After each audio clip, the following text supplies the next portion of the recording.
ये नए साल में देखते हो लोग कैसे न्यू हैप्पी न्यू ईयर और हमारा सब हैप्पी न्यू सब। इसके लिए प्रभु कहते हैं जिसने मेरा आश्रय ले लिया उसको दोनों की तरफ से निश्चिंत हो जाना चाहिए, स्वार्थ और परमार्थ। योगक्षेमम वहाम्यहम, योग भी मैं कराऊंगा और क्षेम भी मैं करूंगा, तुम्हें चिंता नहीं करना। हम सब उसी पंक्ति में हैं, हमारे विश्वास में कमी है, हमारे आश्रय में कमी, वो भी वो पूर्ण कर देंगे, वही पूर्ण करेंगे। चिंता मत करो आप आश्रित होने का अंदर ही अंदर भाव बनाते चले जाओ। दिव्य चमत्कार, कोई नहीं रहेगा आपके आश्रय में। जो आश्रय शब्द है इसमें किसी को नहीं रखेंगे, दुखी मत होना। आपने अगर हमारे प्रभु का आश्रय लिया तो किसी को नहीं रखेंगे, बस शुरू भर होने दो कोई नहीं रह जाएगा भैया। हाँ रोना मत, रोना मत, हाँ क्योंकि ये शुरू हो जाएगा फिर आपका कि वो अब वो भी हमसे मुंह फेर रहे हैं। देखो वो किसी की मान लेना, मान के कह रहे पूरा जीवन हो गया इसी देखते। जहां कहीं लगा है कि चलो कोई, तो दूसरे ही दिन रंग बदल गया उसका, दूसरे दिन ही रंग बदल गया। फिर आगे नहीं प्रभु आपके सिवा कोई नहीं राधा बाबा कहते हैं कि इनका जलनुआ स्वभाव है, ये दूसरिया नहीं रखते। मतलब प्रेम का शब्द है, बकाया इसमें बड़ा गूढ़ भाव है, ये बड़े कृपालु हैं। हमारा तो स्वभाव है फंसने का, पर ये कहीं फंसने नहीं देते। एक कृपा सिंधु हमें सदैव अपने ही चरण, अब होगा पक्का, वो जीवन भर देखते आ रहे, इसलिए हम आपसे कह रहे हैं रोना मत, क्योंकि हमारा स्वभाव पकड़ना किसी न किसी, और जहां किसी को पकड़ा तो ये शुरू करेंगे। फिर आपको लगेगा इतना भी कृपा नहीं कर सकते, ये इतना भी नहीं कर सकते। वो कृपा ही कर रहे हैं, आपको समझ में नहीं आ रहा, आपके बंधन काट रहे हैं। एक दिन ऐसा आएगा जब आपके हृदय में ना रहेगा गुरु, ना रहेगा चेला, केवल वही होगा अकेला ही अकेला मान लो, नहीं रोना पड़ेगा, हम रोए हैं इसलिए कह रहे, मान लो केवल प्रभु अंदर बैठा लो, कोई नहीं प्रभु के सिवा, बस इतना मानना पड़ेगा। बहुत चमत्कार है आश्रय में, मान लीजिए स्वयं प्रभु की वाणी, और कह रहे अथ चेत तुम अहंकारान श्रोष्यसि विनक्ष्यसि, यदि अहंकार वश मेरी बात नहीं सुनी तो तेरा विनाश हो जाएगा। प्रभु का शब्द, अथ चेत तुम अहंकारान न श्रोष्यसि विनक्ष्यसि, यदि मेरी बात नहीं सुनोगे तो नष्ट हो जाओगे, और मेरी बात सुनोगे तो मत चित्ता सर्व दुर्गाणि मत प्रसादात् तरिष्यति। क्या नहीं हो सकता प्रभु की कृपा से? जब एक पारस साधारण लोहे को सोना बना सकती है, हम तो प्रभु की जाति के हैं, प्रभु की जाति के हैं पक्का, हे प्रभु की जाति के, अच्युत गोत्रे हरिवंश गोत्रे है, हरिवंश हरि के वंश के हैं। और कोई ये प्रकृति के आकर्षण में आकर आप अपने को भूल गए, अपने को और कुछ मान बैठे, इसलिए आपके ऊपर नियम लागू हो रहा है कि नहा धो के तैयार हो जाओ, नहीं तो आप हरि के हो, वैसे पवित्र हो कि आप कभी अपवित्र नहीं हो सकते हो। चेतन अमल सहज सुख राशि, अमल, आप अमल स्वरूप हो, आप परम पवित्र हो। लौटिए अपने प्रीतम की तरफ, लौटिए। साधन काल में जीवन निर्वाह की भी कोई आप बड़ी से बड़ी समस्या आने पर निराश और हताश मत होना। वो तैयार होके आ रहा है, हर व्यवस्था लेके साथ आ रहा है। योगक्षेमम वहाम्यहम, बैठे रहो। बड़े बड़े चमत्कार भक्तों को अनुभव में आए। गांधी जी के बेटे या भाई जी के पास पत्र आया गीता वाटिका में कि वो अपने परिकर सहित गोरखपुर स्टेशन से निकल रहे हैं और वहीं वो भोजन प्रसाद पाएंगे, आप व्यवस्था कर दीजिए। ऐसा शायद गांधी जी के बेटे का ही या कोई परिकर था ऐसा स्मृति में। तो भाई जी को जब भाई जी ने कहा गाड़ी आने थोड़ा ही समय रह गया, इस समय में कुछ हो ही नहीं सकता, मतलब कैसे, क्या 15-20 लोगों का भोजन कैसे हो सकता, मतलब कैसे, पत्र तो अभी मिला, अभी गाड़ी आने वाली, कैसे कैसे। बस जहां हुआ कैसे तो बोले ऐसे हरी, बस इतनी बात थी कि इतने में एक खड़खड़ा में, जिसमें घोड़ा गाड़ी होती ना, उसमें लदे हुए पुआ, खीर, मीठा और सब आए। बोले भाई जी वो उनके यहां आज संत सेवा उत्सव था तो उनका पहले गीता वाटिका जाएगा। तो भाई जी ने तुरंत आदमी बैठा, बोले गोरखपुर स्टेशन ले जाओ। उसी वहां गए और गाड़ी रुकी और सबको पवाया। कैसा विधान उसका, कर तुम अकर तुम अन्यथा कर तुम सर्व समझ। कितने ऐसे प्रसंग जीवन में भक्तों के आते हैं जो अनुभव कराते हैं कि बात बाद में होती, व्यवस्था पहले होती है। मतलब प्रभु ने बनवाना पहले शुरू कर दिया था प्रसाद पाने की मांग बाद में आई और प्रसाद पहले से तैयार करवा रहे हैं।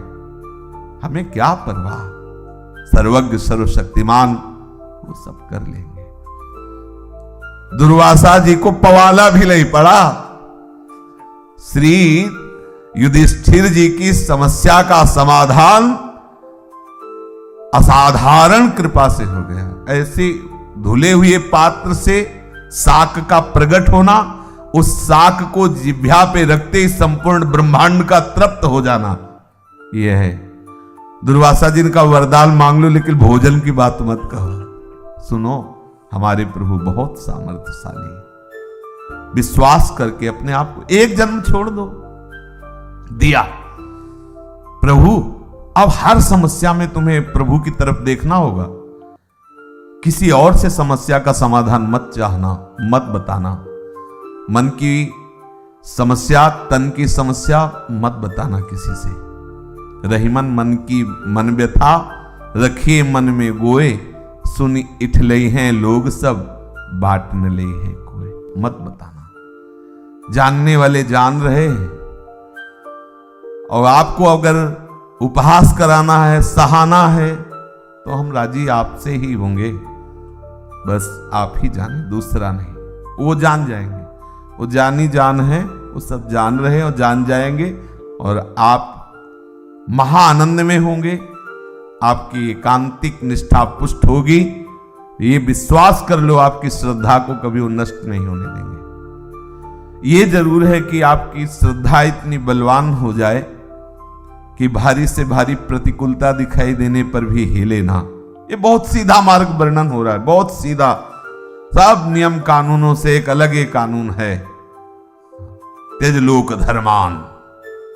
त्यज लोक धर्मान का सिद्धांत चल रहा है। परमार्थिक साधन में विघ्न बाधाएं अनेक प्रकार की आती हैं। पहले तो कह रहे जीवन काल में, जीवन निर्वाह में शरीर रोग आदि की और भी कई बाधाएं आ सकती हैं। आप घबराना मत, विचलित मत होना। आ सकती है, ऐसा नहीं कि जुकाम होगा ही नहीं। भगवत आश्रित हो गए अब जुकाम नहीं होगा, ऐसा नहीं हो सकता। आज से ही हो जाए, ऐसा है उसका। हो सकता है आज से ही तुम्हें विघ्न दिखाई देने लगे, आप डरना नहीं। किसी भी विघ्न बाधा को नष्ट करने के लिए कृपा कवच लग चुका आपके ऊपर।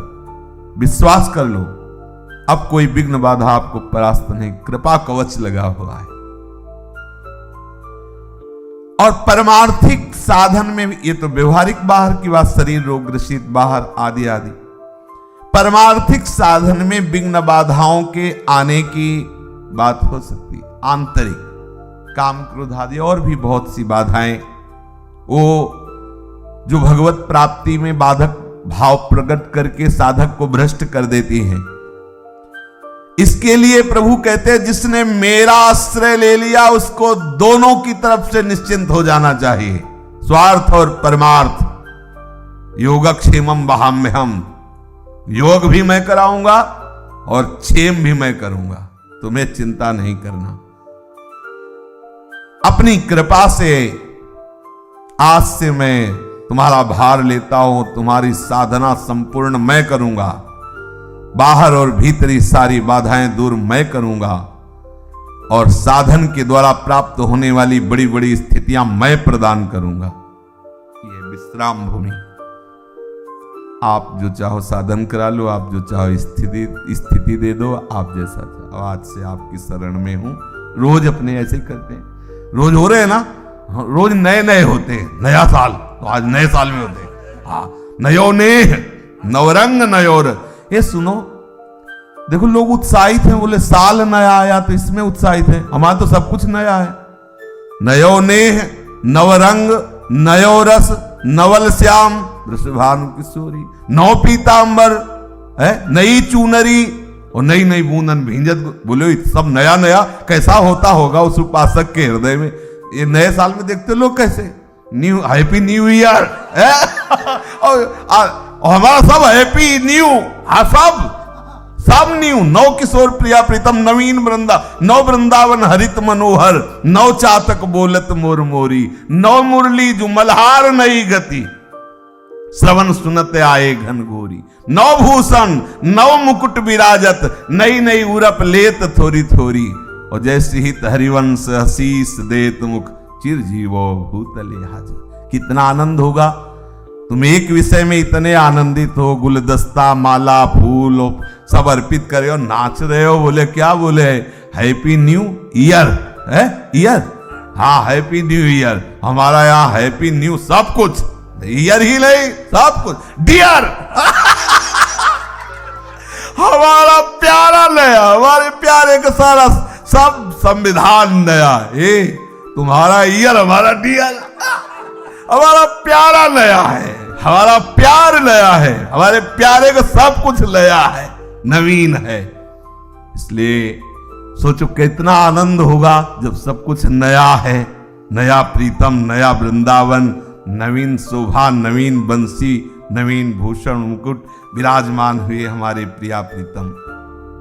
आश्रित हो जाओ, न स्वार्थ की चिंता न परमार्थ की चिंता, हैं जैसे हैं आपके हैं। बोले भजन नहीं बनता, वो भजन बने तो ये निश्चिंतता आवे, काहू के बल भजन को काहू के आचार, व्यास भरोसे कुंवर के सोत पाव पसार। प्रभु यहां कह रहे हैं कि जो साधन के द्वारा स्थिति प्राप्त होती है मैं करवाऊंगा। तो साधन में तो चूक हो सकती, लेकिन प्रभु के वचनों में चूक नहीं हो सकती। इसी से कोई भी आस करेंगे तो आपका परिहास ही होगा, ये बात समझना होगा। इसीलिए आश्रय तत्व को समझना आवश्यक है। नहीं आप निराश हो सकते हैं, हताश हो सकते हैं, उदास हो सकते हैं। जब हम इस मार्ग में चलते हैं तो प्रगट में आश्रय लेने की आदत होती है। अपने लोगों की बहुत जन्मों से आदत है प्रगट में आश्रय लेने की। किसी वस्तु का, किसी व्यक्ति का, किसी स्थान का, किसी विषय का, परिणाम में क्लेश ही हाथ लगेगा। यदि आपने श्री चरणों के सिवा और कोई आश्रय लिया तो कहीं भी गुरु चरणों के आश्रय का आंतरिक भाव प्यारे जू के चरणों का ही आश्रय है। गुरु चरणों से प्यारे जू के श्री चरणों की आसक्ति का ही पूर्ण संयोग बनता है। गुरु आज्ञा, गुरु सेवा, गुरु मंत्र, गुरु उपदेश, प्यारे जू के श्री चरणों की दृढ़ता प्रदान करते हैं। यदि आपने प्यारे जू के चरणों की बात छोड़ दी तो आप कहीं भी हो, आपको जो स्थिति चाहिए वो नहीं आएगी। तैयार रहना है। प्रगट में गुरु आश्रय भी छूट सकता है, पर गुरु मंत्र और गुरु उपदेश न छोड़ना। प्रगट में छूट सकता है, सानिध्य छूट सकता है। आपको आश्चर्य नहीं होना चाहिए, क्योंकि प्रगट में जो आपने जिनको गुरु माना है वो नाशवान शरीर है, वो नष्ट होगा, आज नहीं तो कल नष्ट होगा। प्रगट में आपने आश्रय लिया है तो सच्चिदानंद स्वरूप होते हुए भी व्यवहार में त्रिगुणात्मिका प्रकृति का बर्ताव हो सकता है, अनुकूलता प्रतिकूलता की वार्ता हो सकती है। फिर क्या करोगे आप? बहुत सूक्ष्म विषय है। आपने सद्गुरुदेव का प्रगट में आश्रय लिया और उनके मंत्र और उपदेश को आपने नहीं समझा, वो जहां स्थापित करना चाहते हैं आपने वहां अपनी स्थिति नहीं बनाई, तो आप दुखी हो जाएंगे, अनाथ हो जाएंगे, आप क्लेशित हो जाएंगे। प्रगट में शरीर या प्रगट में जो सानिध्य आप समझ रहे हैं, ये अधूरा सानिध्य है, पूरा नहीं है। पूरा सानिध्य है स्वरूप का आश्रय। गुरुदेव का जो स्वरूप है वो कभी आपसे अलग नहीं हो सकता। जैसे प्राणों के बिना देह की कोई सत्ता नहीं है, प्राण से ही देह संचित, ऐसे गुरुदेव के बिना हमारी कोई सत्ता नहीं। मंत्र उपासना सब गुरुदेव ही है। अगर हमने ये बात न मानकर प्रगट सानिध्य को ही केवल माना तो हम अधूरे हो जाएंगे। ये शरीर हटने पर या गुरुदेव का प्रगट शरीर हटने पर आपको ऐसा लगेगा कि आज हम अधूरे हो गए, अनाथ हो गए। या गुरुदेव प्रगट लीला में आपको अलग कर दे तो आपको लगेगा कि अब मैं असहाय हो गया, अब हमारा उपासना ही नहीं बची, गुरुदेव ने अलग कर दिया। इसीलिए कह रहे हैं बड़ी सूक्ष्मता से समझो, श्यामा श्याम के आश्रय में अपने आप को कर दो। गुरुदेव प्रगट से अलग हो जाएंगे पर आपसे अलग नहीं हो सकते। यदि आपने श्री जी के श्री चरणों का आश्रय लिया है तो समझ पा रहे हो ये बात हमारी, या कोई प्रश्न है इसमें? इसलिए कि इसे समझना जरूरी है। ये जो प्रगट में आप देख रहे हैं सदा नहीं चलेगा, सदा नहीं चला है किसी का, सदा नहीं चल सकता है। ये एक माया के काल में ऐसा हो रहा है, तो कभी ऐसा काल आएगा कि नहीं होगा, फिर आप क्या करोगे? प्रगट में सामने आपके हमारा आपका मिलन है या किसी का मिलन, यह सदैव नहीं चलेगा, नहीं चलेगा। यह विनाश भूमि है, मृत्यु लोक है, या कोई सदैव साथ नहीं रहता। फिर क्या करोगे? इसलिए आश्रय केवल श्यामा श्याम का, गुरुदेव श्यामा श्याम है और वो त्रिकाल हैं। ये रूप बाहर से जो हम देखते हैं पांच भौतिक रूप, ये अंतर ध्यान होगा किसी का भी हो। यद्यपि श्री भगवान का चिदानंद में बपू होता है, पर लीला में जब प्रकट होते हैं तो वो भी अंतर ध्यान ही होते हैं। सर्वत्र होते हुए प्रकट होने की लीला करते हैं तो सर्वत्र होते हुए भी अंतर्ध्यान होने की भी लीला करते हैं ना। ऐसे आपको कच्चे नहीं बनना, नहीं तो दुखी होना पड़ेगा। कुछ बातें अनुभव की होती है। मंत्र और उपासना के सिवा अन्य आश्रय अगर प्रगट में भी लिया तो आपको दुखी होना पड़ेगा। प्रगट में या प्रकट में केवल श्री जी का आश्रय, केवल। तो बीच में ये शरीर मिला है और बीच में ये चला जाएगा, गुरुदेव अप्रकट रूप से आपको प्यार कर रहे थे, कर रहे हैं, करते रहेंगे।